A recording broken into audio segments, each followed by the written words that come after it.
কিশোরগঞ্জের কটিয়াদীতে চরমোনাই পীর ঘোষিত ৯ দফা দাবি বাস্তবায়নের লক্ষ্যে উপজেলা গণসমাবেশ অনুষ্ঠিত হয়েছে। শুক্রবার বিকেলে কটিয়াদী বাসস্ট্যান্ডে কেন্দ্রীয় কর্মসূচির অংশ হিসেবে এই সমাবেশ হয়। সভায় চরমোনাই পীর ঘোষিত ৯ দফা দাবি বাস্তবায়ন ও ছাত্র জনতার গণ আন্দোলনে গণহত্যার বিচার, দুর্নীতিবাজদের অবৈধ সম্পদ বাজেয়াপ্ত, তাদের নির্বাচনে অযোগ্য ঘোষণা, সংখ্যানুপাতিক পদ্ধতিতে জাতীয় নির্বাচনের দাবি জানিয়ে জেলা ও উপজেলা নেতৃবৃন্দ বক্তব্য রাখেন। সভায় ইসলামী আন্দোলন বাংলাদেশ, ইসলামী যুব আন্দোলন, ইসলামী শ্রমিক আন্দোলনের বিভিন্ন সংগঠনের নেতৃবৃন্দ উপস্থিত ছিলেন।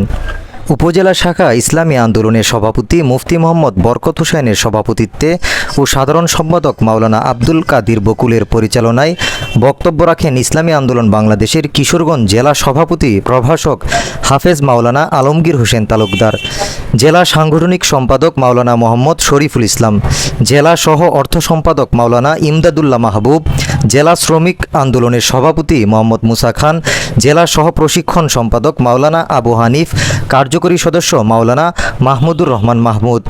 গণসমাবেশে বক্তারা বলেন, ইসলামী আন্দোলন বাংলাদেশ দেশ ও জাতির ক্রান্তিলগ্নে সকল আন্দোলন সংগ্রামে সক্রিয় অংশগ্রহণ করেন। ইহকালীন শান্তি ও পরকালীন মুক্তির লক্ষ্যে ইসলামী সমাজ ভিত্তিক কল্যাণ রাষ্ট্র প্রতিষ্ঠার দাবি তুলেন বক্তারা। ঈমান আছেন, আমি আছি, আমাদের দোয়া করতে হবে, আমরা দোয়া করেছি। ছাত্র জনতা জনগণের চোখে আঙ্গুল দেখিয়ে দিয়েছে ৭১-এর পরে যে সাম্য, মানবিক মর্যাদা, সামাজিক ন্যায় বিচার প্রতিষ্ঠার জন্য সেই ৭১-এর স্বাধীনতার যুদ্ধ হয়েছিল, অদ্যাবধি পর্যন্ত তাদের কারো মাধ্যমে সাম্য ফিরে পায় নাই, মানবিক মর্যাদা ফিরে পায় নাই, সামাজিক ন্যায় বিচার ফিরে পায় অধিকার থেকে বঞ্চিত করেছে।